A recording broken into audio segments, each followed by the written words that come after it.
송나영의 라디오 오늘.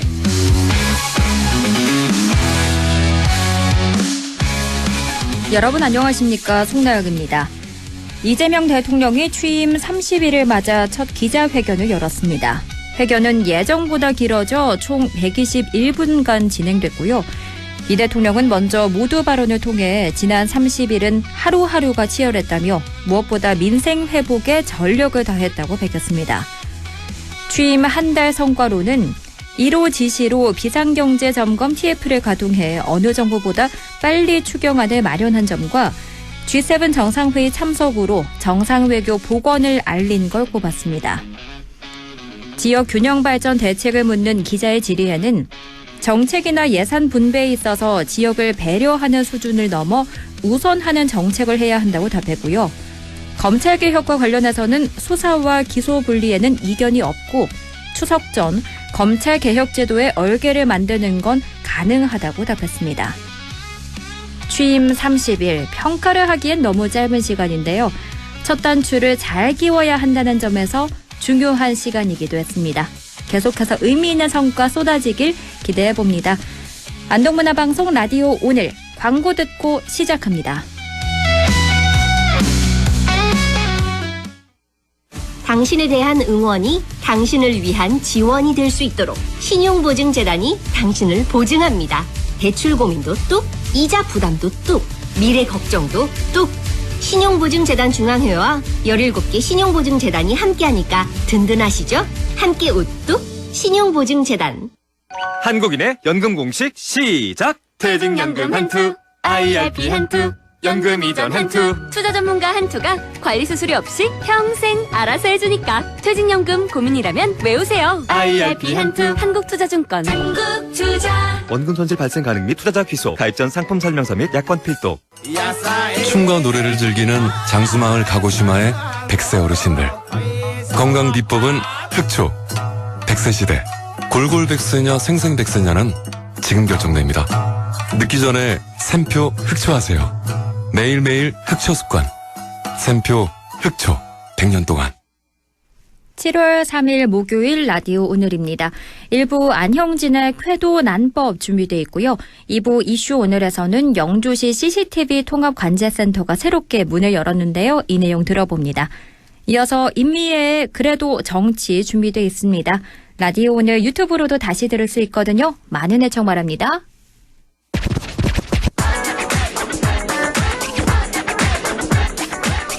안형진의 쾌도 난법, 우리 지역과 생활 속 문제를 법적인 관점에서 쉽고 재밌게 풀어봅니다. 안형진 변호사 나와 있습니다. 어서 오세요. 안녕하십니까. 안형진 변호사입니다. 네, 행정소송, 행정심판 이렇게 얘기를 하면 나랑 상관없지 않나? 혹은 좀 어려운데? 라고 생각하시는 분들이 많은데요. 이게 사실은 과징금, 영업정지같이 우리 실생활과 굉장히 밀접한 관련을 가지고 있다고 하더라고요. 이 이야기 함께 나눠볼 텐데 이걸 예전에도 한번 말씀해 주셨죠? 그렇습니다. 지난 3월 13일 목요일에 행정심판에 대해서 말씀드린 바가 있는데요. 네. 오늘은 좀 더 구체적으로 심층적으로 말씀을 드리고자 합니다. 올해로 이제 행정심판 제도가 생긴 지 40년이 되는 날입니다. 와하, 네. 1985년 10월 1일부터 시행되었는데요. 제가 현직 경상북도 행정심판위원입니다. 아, 그러세요? 예, 그래서 이 부분에 대해서 매우 정확히 전문적으로 말씀드릴 수 있는데요. 그렇습니다. 이 장사를 하다 보면 본의 아닌 부주의로 미성년자에게 술이나 담배를 파는 경우도 있고요. 네. 이 경우에는 형사처벌도 이어질 수 있고 행정처분도 받게 되는데 또 모텔의 경우에 확인을 게을리해가지고 미성년자 혼숙을 받거나 하는 경우도 있을 것입니다. 네. 또 공인중개사 분들이 실수로 관련 법규를 어기는 경우도 있고요. 네. 그러면 과징금이 떨어지거나 영업정지 처분이 나옵니다. 사실 불경기인데 이렇게 몇백만 원 또는 몇 개월 영업정지 처분 내려지면은 정말 하늘이 무너진 느낌을 받거든요. 그렇죠. 이때 이제 굉장히 유용한 게 행정심판제도입니다. 행정심판제도요. 그렇죠. 각 시군의 행정 처분에 대해서 불복을 하려면 우선 떠오른 게 뭐 행정 소송해야 되는 거 아니라 이런 게 있는데요. 네. 사실 소송을 하려면 변호사도 선임해야 되고 시간도 1년 넘게 걸리고 그게 굉장히 비용과 시간도 많이 듭니다. 그리고 행정 소송은 우리 경상북도에서 재판을 하는 곳이 한 곳도 없어요. 대구 가야 됩니다. 그래요. 예. 그리고 굉장히 멀고 막 갔다 왔다 그래도 힘든데 네. 여기서 우리가 꼭 기억해 두셔야 할 게 행정 심판제도가 있다는 것입니다. 오호. 앞서 말씀드렸듯이 우리 경상북도에도 경상북도 행정심판위원회가 구성되어 있는데요. 네. 사실 행정소송이란 것은 행정부의 판단을 이제 사법부죠. 법원이 그 적법부를 심사하는 겁니다. 그래서 상권 분립의 이념상 법원이 행정청의 결정을 막 뒤집을 수는 없거든요. 네. 그러니까 상당히 엄격한 요건을 충족해야 하기 때문에 그 행정청의 처분을 뒤집는 건 상당히 제한적일 수밖에 없습니다. 네. 결국 위법함이 입증이 되어야 된다는 것인데요. 그런데 행정심판이라는 것은 행정소송과 다르게 행정부 내부에서 행정청의 결정을 뒤집는 것입니다. 그래서 그 폭이 행정소송보다 비교적 넓다는 거죠. 상권 분립과 무관하기 때문입니다. 네. 예를 들어서 뭐 안동시청이 처분을 내렸는데 경상북도에서 이제 취소를 하는 거거든요. 그건 요 한 행정부 내에서 하는 거니까 네. 법원이라는 외부기관이 하는 거랑 다르다 이거죠. 아하. 그래서 위법한 경우뿐만 아니라 이제 부당한 경우까지 심사를 해줍니다. 이게 굉장히 중요한 포인트인데요. 위법하지는 않은데 심이 부당하다 이런 경우에는 행정소송에서는 행정청의 결정을 뒤집지 못합니다. 오. 그렇지만 행정심판에서는 뒤집을 수 있습니다. 네. 이 강력한 권한을 행정심판에 우리 법은 부여하고 있는 거죠. 그러니 당연히 구제의 폭은 넓어질 수밖에 없습니다. 아하. 이 점에서 행정심판의 특성이자 효용이 있는 것인데요. 그러네요. 예. 예를 들어서 건축허가를 신청했는데 거부 처분이 났다고 생각을 해봅시다. 네. 그 심사를 해보니까 이 재량 처분에 있어서 재량 일탈이나 남용은 없는데 즉 위법은 없는데 네. 정말 심각히 부당하다라고 한다면 행정심판에서는 위법하지 않지만 부당한 그러한 거부 처분에 대해서 취소를 명할 수 있는 거죠. 그렇군요. 그런데 소송은 취소 못합니다. 네. 그런 차이가 있다는 걸 예들어 설명드렸고요. 또 하나 굉장히 강력한 게 있습니다. 어떤 거죠? 재판은 원하면 3번 하는 거 아닙니까? 그렇죠. 1심, 2심, 3심. 그렇죠. 예를 들어 제1심 행정소송에서 원고가 행정청에 대해서 승소를 해도 행정청은 이에 대해서 항소할 수 있습니다. 그럼 항소하고 상고하고 하면 막 3년, 4년, 5년 금방 지나가 버리는 거죠. 네. 그런데 행정심판의 경우에는 만약에 심판을 청구한 사람이 이기면은 반대 당사자인 행정청은 이의할 수가 없습니다. 아, 그래요. 그대로 확정입니다. 단판입니다. 거군요. 매우 강력한 권리보호 장치가 있는 건데요. 반면 행정심판에서 청구인이 패소하면은 행정소송을 또 할 수 있습니다. 어허, 왜 이런 차이가 있는 거예요? 그러니까 이제 청구인 입장에서 이제 행정 내부에서 결정을 내렸으면 네. 상위기관이거든요. 그래서 이걸 그대로 확정시켜버리는 거죠. 아하. 그리고 여기 자꾸 소송하게 되면 실효성도 떨어지고요. 네. 그래서 이제 법원과 달리 행정 내부에서 어떤 처분이기 때문에 굉장히 강력한 효과를 또 권리보호를 위해서 부여했다 이렇게 해석이 되고요. 행정소송과 행정심판이 결정적으로 다른 점이 바로 이 점에 있습니다. 그렇군요. 그래서 청구인이 행정소송에서 이기기만 하면 행정심판에서 이기기만 하면은 이제 항소 이런 거 그대로 확정이 돼버린다고 볼 수 있죠. 네. 그래서 행정청은 이에 기속돼서 후속 처분을 해야 할 의무가 생기고요. 강력하고 재미있는 특성입니다. 그러네요. 그 끝나버린다는 거죠. 네. 예. 그리고 행정심판은 심판 청구가 된 때로부터 90일 내에 결론을 내려주어야 됩니다. 아, 90일을 지나면은 이게 안 되는 건가요? 90일을 지나도 뭐 효력이 문제 생기지 않는데 실무 관례상 거의 다 90일 내에 결론을 내줍니다. 아하. 그 법에 또 그렇게 규정이 돼 있기 때문인데요. 네. 신속성의 측면에서 굉장히 좋은 측면이 있다는 거죠. 그러네요. 또 하나 굉장히 중요한 게 있습니다. 이 부분을 또 이제 퇴근하신 중에 들어두면 굉장히 이게 가정에 도움이 되는데요. 네. 민생 분야 행정심판 사건 심리 가이드라인이 제정되어 있다는 건데요. 이게 뭐냐면은 3가지 분야에 있어서 영업정지 처분이나 가징금을 받을 경우에 일정 요건이 되면은 3분의 1이나 2분의 1까지 감경해 준다는 겁니다. 오, 이 세 분야가 어떤 분야인 거죠? 예, 첫째는 식품위생 분야인데요. 즉 일반 휴게 유흥음식점, 단란주점 등의 경우에 뭐 청소년 주류 제공이라든지 청소년 유흥 적객 고용, 청소년 고용금지업소 고용 등 이런 행위에 대해 적용이 되고요. 네. 두 번째는 문화 관광 분야 사건인데요.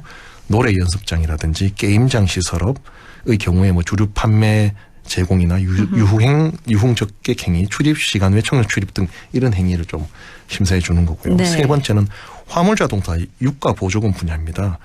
이 운송 사업자, 운송 가맹점 사업자, 또 위수탁 차주의 이제 운송 자격 미적격이거나 유가 보조금 부종수급 등의 이제 이런 가이드라인이 적용된다는 건데요.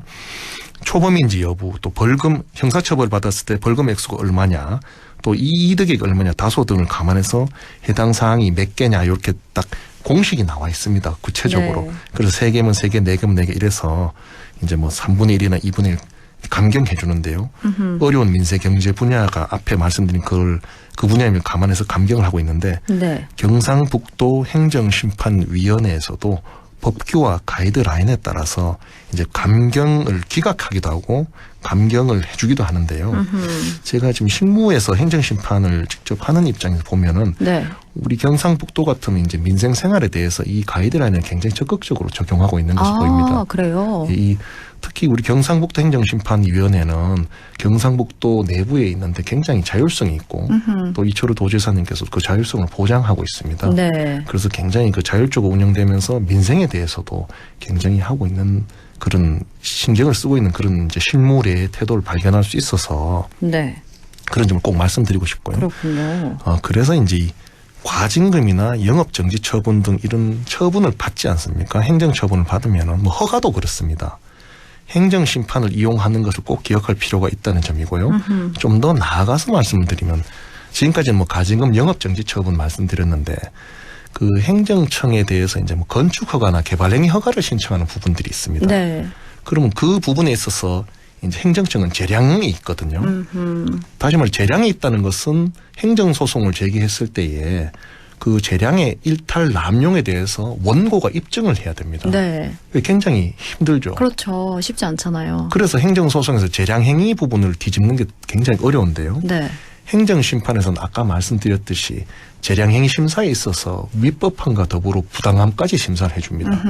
그래서 예를 들어서 뭐 어디 군청이 개발행위 불허가 처분을 했는데 거기에 대해서 소송으로 가면 질 거를 행정심판으로 가서 이긴 경우가 이론적으로 가능하다는 거죠. 부당함이 부당함이 있어서 그렇습니다. 실제로 행정심판에서 저희 경상북도 행정심판위원회에서는 물론 엄격한 기준에서 인정하긴 하지만 네. 위법하지 않지만 부당하다는 이유로 청구인의 청구를 받아들인 신뢰가 있습니다. 어떤 건지 여쭤봐도 될까요? 이게 좀 사건이 긴데 네. 구체적으로 말씀드리긴 곤란하고요. 네. 왜냐하면 좀 업무상 비밀 이런 것도 그렇죠. 있으니까요. 그렇겠죠. 그렇지만 그런 사례가 분명히 있고 이런 부당함에 대한 신사를 경상북도 행정심판위원회에서는 그 법에 규정되어 있으니까 그걸 적절하게 해서 행정심판위원회 특유의 기능을 하고 있다는 점이 있는데요. 이 점을 우리 이 방송이 지금 나가는 게 뭐 청송, 안동, 영양, 뭐 의성 이래 쭉 우리 그 경북 북부 가족들이 듣고 계실 건데요. 네. 우리 경상북도 행정심판위원회가 이러한 기능을 하고 있고 또 실무례가 있으니까 행정처분 각종 받으실 때 경상북도 행정심판위원회에 한번 심판청을 하는 것을 적극적으로 고려해 봐야 된다. 이 말씀을 꼭 드리고 이것만 기억하시면 많은 도움이 될 겁니다. 네. 이렇게 오늘은 경상북도에도 경상북도 행정심판위원회가 구성돼 있으니까 꼭 기억해 두라라는 말씀까지 해주셨습니다. 지금까지 안형진 변호사와 함께 이야기 나눴습니다. 오늘 말씀 잘 들었습니다. 고맙습니다. 네, 감사합니다.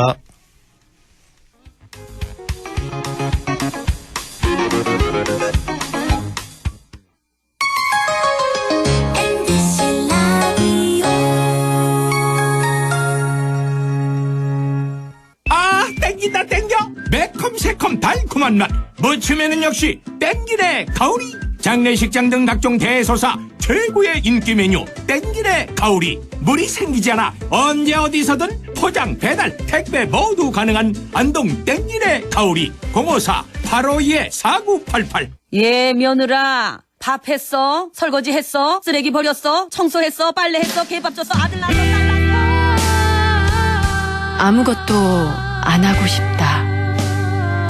이미 아무것도 안 하고 있지만 더 격렬하게 아무것도 안 하고 싶다. 지금은 그냥 라디오만 듣고 싶다. MBC MBC 라디오. MBC 라디오 라디오 청취자 10명 중 4명이 듣는 방송. 국가대표 라디오 MBC 라디오.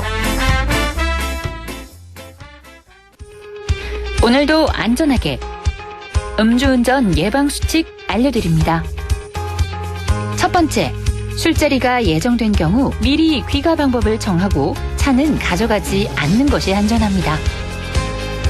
두 번째, 음주 후 자전거나 전동 킥보드를 이용하는 것도 음주운전 처벌 대상에 포함됩니다. 세 번째, 과음을 한 다음 날에는 대중교통을 이용해 주세요.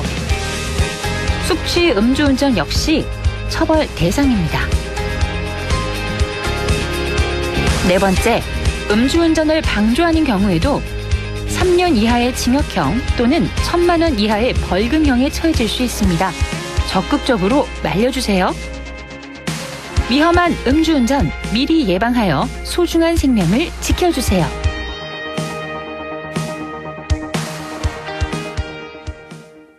도움의 손길을 내미는 마음이 오늘의 유관순이 됩니다. 편견 없는 세상을 꿈꾸는 뜻이 오늘의 김구가 되고 소외된 이웃을 위한 헌신이 오늘의 안중근이 됩니다. 다른 시대 같은 마음, 마음은 이어집니다. 공익광고협의회 100.1 MBC 라디오 6시 21분 25초 지나고 있네요. 이슈 오늘입니다. 지난달이죠. 영주시 CCTV 통합관제센터가 새롭게 문을 열었습니다. 어떤 점이 달라졌는지 이야기 들어볼 텐데요. 영주시 홍보전산실 김한득 실장 연결돼 있습니다. 실장님 안녕하십니까? 네, 안녕하십니까. 영주 홍보전산실장 김한득입니다. 네, 영주시 CCTV 통합관제센터가 지난달 24일 새롭게 문을 열었는데 센터에 대해서 먼저 설명을 해주실까요? 예, 영주 CCTV 통합관제센터에 대해 청취자 여러분께 소개해드릴 수 있게 되어 기쁩니다. 네. 모두 아시다시피 안전 문제에 대한 관심이 점점 높아지는 추세인데요. 영주시는 이에 발맞춰서 시스템을 대대적으로 개편하고 시설을 보강해 시민 안전을 높이기 위해 힘써왔습니다. 지난 2021년 4월부터 국비 10억여 원을 포함해 총 58억여 원의 예산을 투입해 CCTV 통합관제센터 건립 사업을 본격적으로 추진, 지난 6월 완공했습니다. 네. 신축한 관제센터는 연면적 980제곱미터에 지하 1층, 지상 1층 규모로 지하 1층에는 24시간 2,500여 대의 CCTV를 관제하는 관제실과 경찰 참관실, 전산실이 있고 지상 1층에는 사무실과 민원 응대실이 갖춰져 있습니다. 외관은 공원처럼 꾸며져 도시 미관이나 시민들의 쉼터로 이용될 수 있도록 구성되어 있는 것도 영주 CCTV 통합관제센터의 특징입니다. 네. 관제실에는 24명의 관제요원이 4조 3교대로 근무하며 시민의 안전을 빈틈없이 지키고 있습니다. 그런데 기존 센터가 공간도 협소하고 누수 같은 문제가 있어서 여러 어려움을 겪었다고 들었거든요. 그럼 이번엔 근무 환경도 당연히 좋아졌겠고요. 무엇보다 관제 시스템도 발전이 있었을 텐데요. 가장 크게 개선된 부분은 어떤 점인가요? 네, 그렇습니다. 관제센터는 하드웨어뿐만 아니라 소프트웨어도 업그레이드가 되었는데요. 네. 우선 전산실 면적이 기존 42제곱미터에서 147제곱미터로 약 3.5배 확대되면서 전산 장비의 증설은 물론 무전전 전원 장치와 항온 항습기후 이중화 구성이 가능해졌습니다. 쉽게 말해 기존에는 전산 장비 간 간격이 좁아 적정 온도를 유지하는 데 어려움이 있었지만 넓어진 공간 덕분에 장비 운영에 최적의 환경을 마련할 수 있게 되었습니다. 네. 또한 기존 관제센터는 전산실과 관제실이 인접해 있어 소음 문제가 컸던 반면 새로운 관제센터는 두 공간을 분리해 관제 요원들의 근무 환경도 크게 개선되었습니다. 그렇군요. 현재 영주시에는 말씀해 주셨다시피 2,500여 대의 방범용 CCTV가 운영 중이고 매년 그 수가 늘어나고 있는데 특히 첨단 AI 기능이 도입됐다고 하던데 이게 어떻게 활용되는 건가요? 예, 우리 시에서는 도입한 AI 기술은 CCTV 스마트 선별과제 시스템으로 수천 대의 CCTV 영상 중에서 움직임이 있거나 이상 행동이 감지된 영상만을 자동으로 선별해 관제요원에게 보여주는 지능형 시스템입니다. 네. 사람이 모든 영상을 일일이 모니터링 않아도 되기 때문에 관제 효율이 높아지고 사건, 사고, 재난 상황 등에 더 빠르게 대응할 수 있는 장점이 있습니다. 특히 범죄나 돌발 상황 발생 시 즉각적인 탐지와 실시간 대응이 가능해 시민 안전에 큰 역할을 하고 있습니다. 그렇겠네요. 지난 한 해 동안 CCTV 통합관제센터에서 폭력과 절도 같은 강력범죄 현장은 109건을 적발했고 총 4천여 건의 관제 성과를 거뒀는데 혹시 특히나 기억에 남는 관제 사례가 있을까요? 예, 두 가지 사례 기억에 남는데요. 네. 첫 번째는 지난 2월 친년과 함께 서천 둔치를 산책하던 중 잠시 화장실에 다녀온 사이 형이 사라졌다는 신고를 받은 일입니다. 어허. 당시 기온이 영하로 내려가는 날씨라서 걱정이 컸었는데요. 네. 관제센터에서는 즉시 인상착의를 파악하고 주변 CCTV 영상을 통해 동선을 세밀하게 추적한 결과 사건 발생 약 1시간 30분 만에 미 기가자를 발견할 수 있었습니다. 다행이네요. 미 기가자는 지적장애 1급 등록인으로 밤 시간 영하의 날씨에 오랜 시간 외부에 노출될 경우 저체온증 등으로 생명에 위협이 될 수 있는 상황이었습니다. CCTV 관제센터의 신속한 조치로 가족의 품으로 안전하게 귀가할 수 있었습니다. 그렇군요. 또 얼마 전 화제가 되었던 사건인데요. 네. 한 도로에서 빈 기름통을 든 남성이 주변을 살핀 후 주차된 화물차에 접근해 기름을 훔치는 장면이 CCTV를 통해 실시간 포착되었습니다. 이를 관제 중이던 관제 요원이 영상을 확인하고 해당 위치에서 누군가 기름을 빼고 있다고 경찰에 신고해 범행 현장에서 즉시 범인을 검거했습니다. 새벽 시간대 인적이 드문 상황에서 관제센터의 역할이 범죄 예방과 조기 대응에 실질적인 효과를 거두었음을 보여준 대표적인 사례입니다. 그러네요. 이런 걸 경험하시면 더 보람차실 것 같아요. 그리고 무엇보다 이런 관제센터의 범죄 예방과 감시 효과는 반갑지만 CCTV 설치하면 늘 나오는 얘기가 사생활 침해에 대한 얘기거든요. 이건 어떻게 생각하십니까? 영주시는 개인정보 보호를 위해 주로 방범 취약지역, 다중이용시설, 공공장소 등 범죄 예방 목적이 명확한 장소에만 CCTV를 설치하고 있습니다. 네. 설치 전에는 주민 의견 수렴과 행정 예고 절차를 철저히 거치면서 반드시 주민들의 사회적인 동의를 얻고 있습니다. 수집된 영상 정보는 관련 법령에 따라 엄격하게 관리되고 있는데요.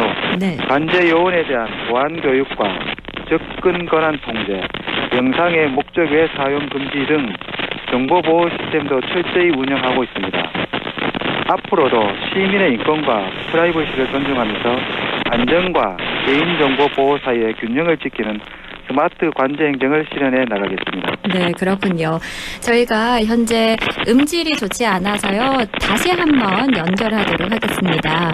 앞서서 개인정보 보호에 대한 예방 목적이 명확한 장소에만 CCTV를 설치하고 있다. 이렇게 답을 해주셨는데요. 그리고 수집된 영상 정보는 법령에 따라 엄격하게 관리되고 있고 관제 요원에 대한 보안 교육과 접근 권한 통제, 영상 목적 외의 사용 금지 등 정보 보호 시스템도 철저히 운용되고 있다고 말씀을 해주셨습니다. 아울러 우리 실장님께서 시민의 인권과 프라이버시를 존중하면서도 안전과 개인 정보 보호 사이의 그 균형을 잘 지키는 스마트 관제 행정을 실현해 나가겠다까지 말씀을 해주셨는데요. 영주시 CCTV 관제센터가 굉장히 많은 사례를 낳고 있습니다. 많은 일들을 활발하게 해주고 계신데요. 심지어 지난 두 가지의 사례를 말씀해 주셨습니다. 지적장애 1급 등록인이 같이 산책을 하다가 형이 사라졌다는 신고를 받았는데 확인을 하고 또 저체온증 등으로 연결 생명에 위협이 될 수 있는 상황을 극복했다. 이런 말씀도 해주셨는데요. 저희가 계속해서 질문 이어갈게요. 오히려 또 범죄 취약 지역에 대한 CCTV 설치 요청이 이어지고 있다는 점이 시민들이 CCTV의 순기능을 인지하고 있다. 이런 뜻으로도 해석이 되는데 앞으로 어떤 기준으로 CCTV 설치를 확대해 나갈 계획이신가요? 네, 시민 여러분께서 방범이나 어린이 보호구역, 공원 등 범죄 취약 지역에 대한 CCTV 설치 요청을 지속적으로 주고 계신다는 점은 CCTV의 예방 효과에 대한 신뢰와 기대가 높아졌다는 긍정적인 신호라고 생각합니다. 네. 영주시는 앞으로도 현장 중심의 수요 조사와 경찰 등 유관기관의 범죄 통계 분석, 지역 주민 의견 수렴 등을 바탕으로 우선 설치가 필요한 지역부터 단계적으로 CCTV를 확대해 나갈 계획입니다. 단순 설치를 넘어서 AI 기반의 스마트 관제 기능, 고화질 영상 지원, 사각지대 해소 등 첨단 기술을 활용한 안전망 강화에도 지속적으로 투자해 나가도록 하겠습니다. 네. 그리고 유사시 경찰과 소방 같은 유관기관과의 협력 체계가 어떻게 구축돼 있는지, 또 비상 상황이 발생했을 때는 시민들이 어떻게 관제센터의 도움을 받을 수 있는지 궁금하거든요. 예, 우리 관제센터에서는 사건 발생 시 신속하게 대응할 수 있도록 해당 기관에 즉시 연락이 가능한 비상 연락망을 활용 중입니다. 네. 또 관제센터 내에는 경찰 참관실을 별도로 운영해 필요시 경찰서와 바로 연락하여 신속히 출동할 수 있는 시스템을 마련해 두었고, 시민들이 사건 사고 신고 시 신고지 주변의 CCTV 영상을 실시간으로 유관기관에 제공이 가능한 스마트 도시 안전망도 도입하여 운영 중입니다. 그렇군요. 마지막으로 새로운 CCTV 통합 관제센터가 영주 시민의 안전에 어떤 역할을 할 걸로 기대하는지, 그리고 영주 시민에게 당부하고 싶은 말씀이 있다면 한 말씀 들어볼까요?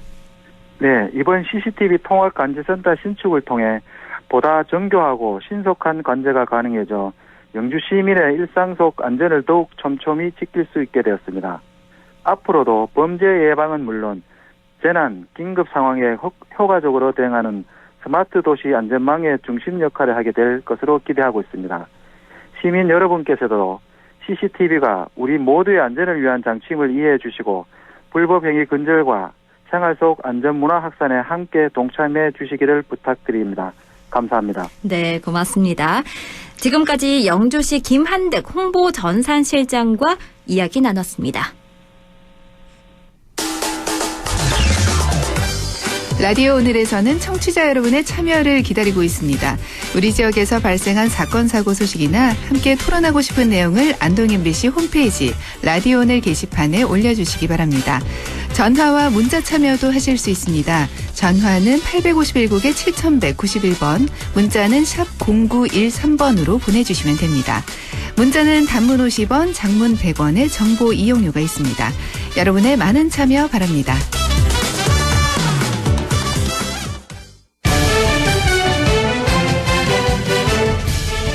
임미의 그래도 정치, 진보의 눈으로 지역의 현안과 전국적인 정치 현안을 짚어봅니다. 더불어민주당 임미 의원과 함께합니다. 의원님 안녕하십니까? 네, 안녕하세요. 임미입니다. 네, 오늘 의원님을 만나 뵙길 기다렸는데요. 그 이유가 네. 지난 화요일에 있었던 일을 꼭 여쭤보고 싶어서입니다. 아, 네네. 안동, 의성, 청송, 영양, 영덕 등 5개 지역 산불 피해 주민들이 서울로 올라갔습니다. 집회를 했는데요. 이렇게 연대 집회를 한 게 처음이었는데 산불 피해 주민들이 어떤 걸 요구하기 위해서 국회까지 찾아간 건가요? 한마디로 정리하면 그 산불 피해 지역에 대한 복구, 재건을 위한 특별법을 조속히 제정해달라라는 내용이고요. 네. 3월 달에 발생한 산불이지 보니까 한 4월, 5월, 6월, 3개월이 지났잖아요. 그렇죠. 예, 그런데, 우리가 그동안의 법으로 피해자들에 대한 제대로 된 지원을 하지 못한 부분이 굉장히 많거든요. 예, 소위 이제 지원의 사각지대가 굉장히 많고, 이거는 안동 MBC에서도 뉴스에서 지속적으로 사례들을 발굴해서 예, 보도를 해주셨는데 네. 이런 분들의 이 속에 울분이라는 건 굉장히 많이 쌓여 있거든요. 굉장히 어렵고 그래서 이분들이 그날 올라오셔서 한 1000여 명? 차가 굉장히 많이 올라왔더라고요. 근데 그날 굉장히 뜨거웠고요. 날씨가 습하고 그래서 한 30분만 앉아 있어도 아마 탈수증이 오기 쉬운 날이었는데 이분들이 용산 대통령실 앞에 가서 집회를 하고 그리고 다시 여의도로 올라오셔서 그 아스팔트에 그 뜨거운 데에 엉덩이를 깔고서 집회를 하셨어요. 그래서 이 요구는 특별법 빨리 제정해달라 이거였고, 다들 뭐 쟁점이 있어서 이거 통과가 안 되면 어떡하지 이런 걱정들을 하셨는데 네. 사실 그렇게 큰 쟁점이 있지는 않습니다. 오늘 그런가요? 저희가 산불 이 특별법 법안 소위를 열었는데요. 네. 일단 법이 제정법이어서 내용이 너무 방대하고 지금 정부 측에서는 이미 지원된 부분이 많으니까 부족한 것은 그 산불이 아니라 재난안전법으로 해서 이 부족한 걸 채우면 되지 특별법이 필요하냐. 처음에는 이런 문제의식이었는데 네. 이제는 좀 약간 태도는 바뀌어서 필요하다면 특별법 제정에 적극 참여하겠다는 게 정부 측 입장이에요. 그래서 오늘 법 조문의 일부가 좀 논의되고 서로 협의가 된 상태입니다. 그럼 앞으로 어떤 절차가 남은 걸까요? 이게 오늘 처음 회의를 해서요. 네. 예, 법의 목적이나 대상이나 개념정의나 이런 것들이 오늘 최종 합의가 된 거고요. 앞으로 몇 차례 더 법안 소위에서 법안을 두고 심사를 해야 될 것 같습니다. 그리고 원래는 제정법은 필요하다면 주민들 공청회 혹은 전문가들의 공청회를 하기도 하는데요. 네.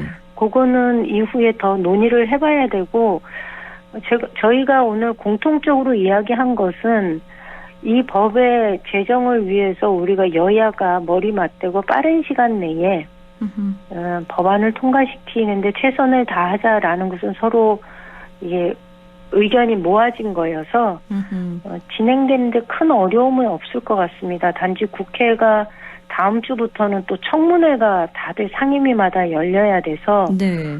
국회 일정이 조금 빠듯한 측면이 있고, 그거 외에는 그렇게 큰 변수가 있거나 이런 게 아니어서 앞으로 몇 차례 더 법안 소위를 열고 나면 법안에 어느 정도 윤곽이 드러날 것 같습니다. 그렇군요. 주민들의 피해 현실을 제대로 반영해서 피해 보상의 사각지대가 없는 법이 될 수 있도록 최선을 다해 주시길 바라고요.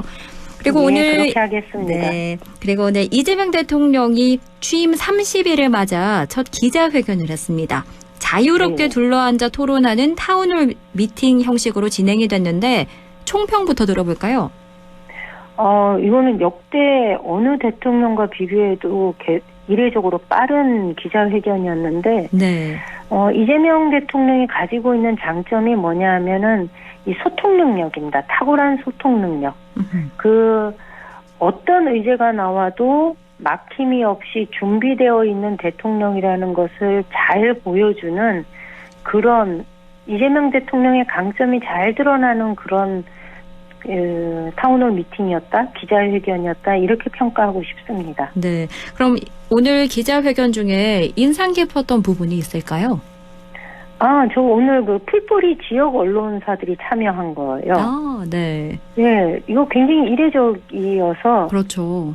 예, 약간은 좀 감동적이었습니다. 그러니까 대구 경북을 대표해서는 저희 그 뉴스민이 참여를 했고, 담양뉴스, 서귀포신문, 그리고 설악신문, 옥천, 평택시민신문 이렇게 6군데가 참여를 했는데, 옥천신문사 기자가 질의를 했잖아요. 네. 근데 답변하는 게 저는 되게 좋았습니다. 아하. 일단 이 지역 신문사들이 보통 이 다 서울에 있는 주재 기자가 있고 그 주재 기자들이 기자회견을 참여했는데 풀뿌리 지역 언론사들이 이렇게 참여한 기자회견은 처음인데다가 질문도 제일 좋았던 것 같아요. 어허. 지역의 눈으로 이후에 그 지역 그 광역화 공약과 관련된 것들을 질의를 했는데 쭉 답변 중에 맨 마지막에 이런 얘기했던 게 기억이 나요.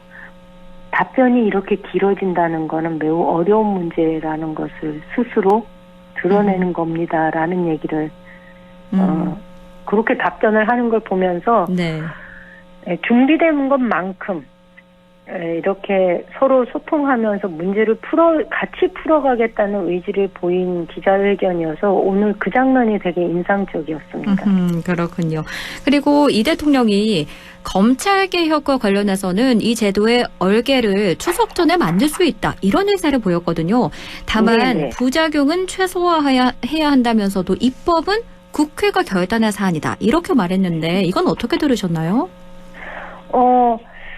이거는 대단히 원론적인 이야기이기도 하지만 네. 어쩌면 이번 대선 치르면서 국민들이 많이 관심 갖고 있는 사안이거든요. 네. 예, 그래서 제대로 된 그 검찰 개혁에 대한 요구가 계속 있는 상황이기 때문에 입법 과제로서 저희가 준비해야 될 것들은 국회가 그 역할을 하고 그 속도를 늦추지 않겠다라는 의지를 보여준 것 아닐까 싶습니다. 특히 이번에 그 검찰 인사와 관련해서 이 조국혁신당에서 우려의 목소리들을 좀 내잖아요. 네. 예, 그러다 보니 그것도 아마 염두에 두고서 발언하신 게 아닐까 이런 생각이 좀 들었습니다. 안 그래도 저희가 인사 얘기를 그럼 해볼게요. 심우정 검찰총장이 일단 사퇴를 했거든요. 그리고 네. 그 이후에 이문정 검사장이 서울 동부지검장이 됐습니다. 네. 이번 인사를 두고 검찰 개혁의 목소리를 꾸준히 내왔기 때문에 파격 인사다라는 말도 나오고 있는데 이 인사 어떻게 보셨습니까? 그런 측면에서 보면 파격이다라고 말씀드릴 수 있을 것 같습니다. 왜냐하면 이문정 검사가 차장 검사를 건너뛰고 지검장이 됐거든요. 네, 그런 그렇죠. 면에서는 파격 승진인 것 맞고요. 이런 파격 승진이 가능했던 거는 이문정 검사가 지난 윤석열 시절부터 그 정권 하에서 끊임없이 윤석열 검찰총장 시절부터 이렇게 각을 세워왔던 이 검사잖아요. 네.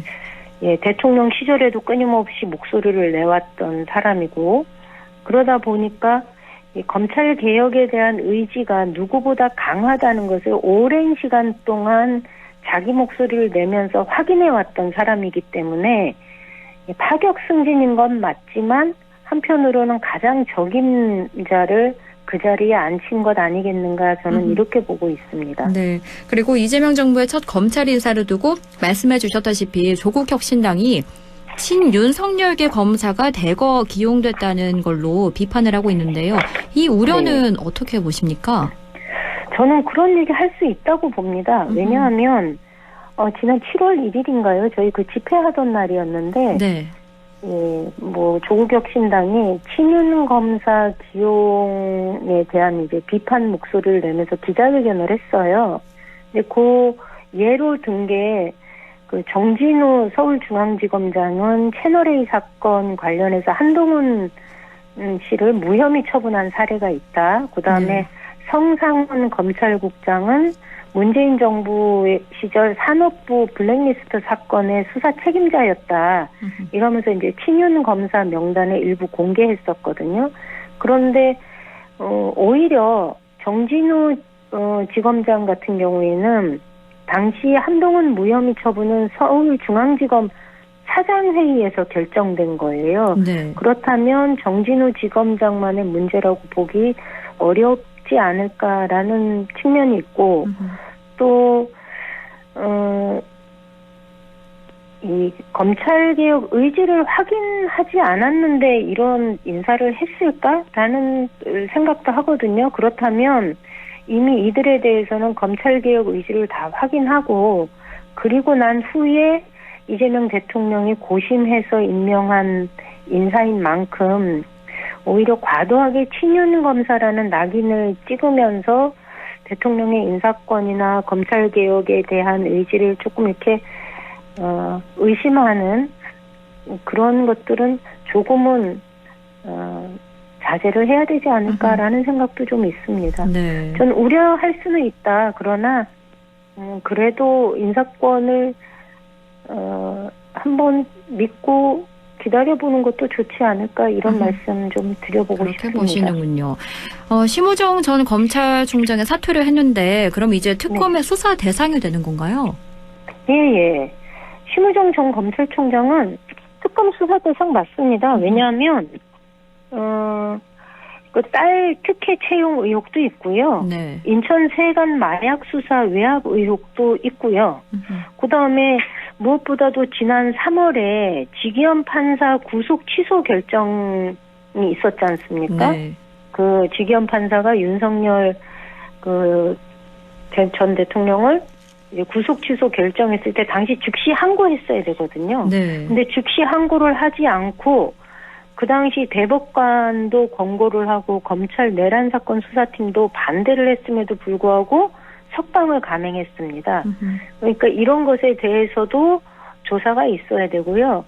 특히 명태균 게이트 수사 초기에 24년 10월 달에 김주현 민정수석과 두 차례 비화폰으로 통화를 한 게 드러났거든요. 네. 그리고 통화 이후에 서울중앙지검에서 수사가 진행되고 있던 윤석열, 김건희 부부의 공천 개입건이 창원지검으로 갑자기 이관되는 그 사건이 이송되는 일이 벌어졌습니다. 그렇기 때문에 이런 민정수석과 통화로 수사 상황이 왜 바뀌게 된 건지 김건희 특검에서 밝혀야 되는 거고, 그러니 자연스럽게 심우정 검찰총장은 특검의 수사 대상이 되는 거지요. 그렇군요. 그런가 하면 어제 민주당이 검찰개혁법 토론회를 열었잖아요. 네. 이 자리에서는 어떤 이야기가 오갔나요? 제가 그 토론회에는 참여하지를 않아가지고, 예, 그래서 자세한 내용들이 어떤 게 오고 갔는지를 제가 아직은 파악을 못하고 있습니다. 그렇군요. 네. 앞으로 이 검찰개혁이 어떻게 흘러갈지, 또 이 대통령이 이 제도의 얼개를 추석 전에 만들 수 있다고 한 만큼 한번 계속해서 지켜봐야겠고요. 그럼 저희가 야당 이야기로 넘어가 볼게요. 어제 장안의 화제였습니다. 국민의힘 혁신위원장에 안철수 의원이 기용이 됐는데요. 네. 국민의힘의 변화를 잘 이끌어갈 수 있다고 생각하십니까? 어떻게 보십니까? 그냥 바람입니다. 안철수 혁신위원장이 국민의힘이 제대로 혁신하고 제 역할을 할 수 있도록, 또 그렇게 되어야 대한민국 정치가 더 나아지지 않겠습니까? 네. 그런 측면에서 본다면 좀 제대로 된 혁신이 이루어지기를 바란다. 과거의 실패 경험이나 뭐 이런 것들을 딛고서 국민의힘이 혁신하는데 안철수 혁신위원장이 그 역할을 좀 제대로 해줬으면 좋겠다라는 바람이 있습니다. 뭐 특히 국민의힘의 고름과 종기를 적출하겠다 이러면서 쇄신 의지를 보였는데, 제 바람은 있는데 과연 그것이 국민의힘 내의 기득권을 뚫고서 성공할 수 있을 것인가 하는 거는 좀 의문입니다. 왜냐하면 안철수 의원이 상대적으로 당내의 지지 기반이 매우 약한 분이지 않습니까? 그렇죠. 네. 김용태 전 비대위원장도 결국 아무런 변화도 만들어내지 못한 채 사임을 했는데, 더더군다나 지지 기반을 가지고 있지 않은 안철수 의원이 고름과 종기를 짜내겠다라고 의지를 밝혔지만 과연 가능할까라는 생각이 있습니다. 그럼에도 불구하고 좀 잘해주셨으면 좋겠습니다. 그래야 대한민국 정치가 나아지니까. 그런데 국민의힘은 왜 안철수 의원을 기용했다고 보십니까? 제가 볼 때는 안철수 의원의 경우는 탄핵과 관련해서 일정하게 그 탄핵에 찬성하는 목소리를 내왔던 분이거든요. 네. 면피용이다라고 저는 봅니다. 아하, 면피용으로. 예. 대통령 선거를 치르면서 대한민국 국민들의 민심이 어디에 있는지, 윤석열의 계엄에 대해서 어떤 판단을 하고 있고 탄핵에 대해서 어떤 판단을 하고 있는지를 이미 확인한 국민의힘 입장에서는 김문수 후보하고의 거리를 두는 것이 필요한데 현실적으로 그게 쉽지 않지 않습니까? 그런 상황에서는 혁신위원장이라는 이름으로 일정한 부분 이 소위 말하는 탄핵을 강을 건너는 제스처가 필요하고, 그러기 위해서 적임자가 지금은 안철수 의원인 거죠. 그의 능력이 필요했다기보다는 지난 계엄 이후에 꾸준하게 그래도 탄핵에 대해서 자기 목소리를 내온 사람이 필요했던 거고 그런 면에서 안철수라는 정치인이 필요했던 건데 문제는 이 안철수 의원님이 그냥 한 표 행사하는 수준 그것도 일관성이 있었다기보다는 오락가락하는 모습들이 많았습니다. 뭐 네. 특검과 관련해서는 지속적으로 당의 목소리하고 똑같은 목소리를 보였고요. 그래서 과연 저렇게 오락가락하는 행보가 어디서 혁신의 동력을 만들 수 있을까라는 우려가 있는 거죠. 그럼 저희가 마지막 질문 드리겠습니다. 김민석 총리 후보자의 지명 철회를 국민의힘이 꾸준히 요구하고 있는데 송원석 원내대표가 김민석 총리 인준을 강행하는 순간 이재명 정부의 몰락이 시작된다. 이렇게까지 말했어요. 어떻게 들으셨습니까? 근데 이거는 저는 그야말로 이분은 망언이다 이런 말씀을 좀 드리고 싶어요. 이게 네. 그때 이런 얘기 하셨거든요. 지금 얘기하신 것처럼 뭐 새털처럼 가볍고 오만한 국무총리 인준을 강행하는 순간 이재명 정부의 몰락이 시작된다는 네. 것을 명심하기 바란다. 이제 시작 출범한 이재명 정부고요. 이재명 정부의 초대 총리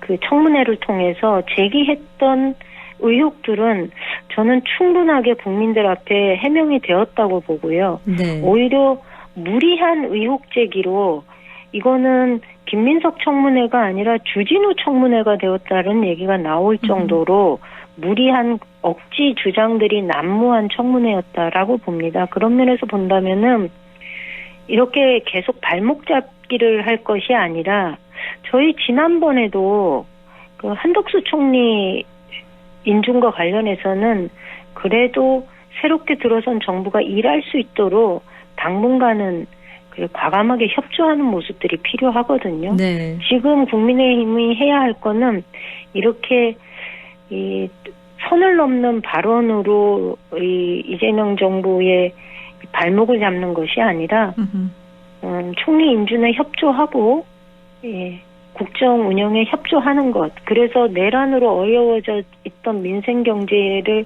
함께 이렇게 좀 살리기 위해 힘을 합쳐주는 것. 이것이 국민들이 원하는 국민의힘에 대한 요구이다라고 저는 생각합니다. 네. 이렇게 오늘 정치권 이야기, 여야의 이야기 들어봤습니다. 지금까지 그래도 정치 더불어민주당 임미애 의원과 함께했습니다. 오늘 말씀 잘 들었습니다. 고맙습니다. 네, 고맙습니다.